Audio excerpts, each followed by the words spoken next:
అన్నపరెడ్డి శ్రీనివాసరెడ్డి, వయసు 42 సంవత్సరాలు. 15/9/2022 వారు స్వయంగా వ్రాసిచ్చిన అనుభవం. నా పేరు అన్నపరెడ్డి శ్రీనివాసరెడ్డి. నేను, గోగిరెడ్డి శ్రీనివాసరెడ్డి, నాగిరెడ్డి ముగ్గురం కలిసి తెనాలి గురువుగారి సత్సంగాలకు వస్తూ ఉండేవాళ్లం. గురువుగారు బాబా గురించి ఇచ్చే వివరణ ఎంతో బాగుండేది. గురువుగారి సత్సంగాలకు రావడం వల్లనే బాబా గురించి తెలుసుకోగలిగాను.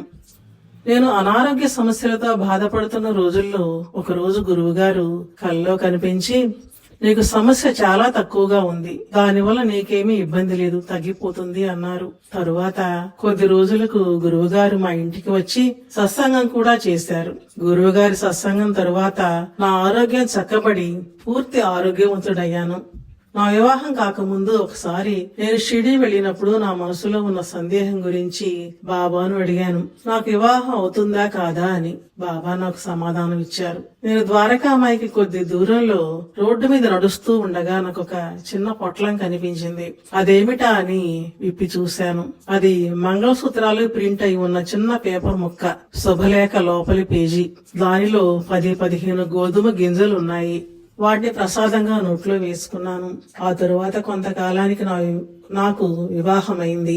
మాకు ఒక పాప పేరు ద్వారక అని పెట్టుకున్నాము. ఈ విధంగా నాకు బాబా నుండి సమాధానం నా సందేహాలకు, సమస్యలకు అందుతూనే ఉంటుంది.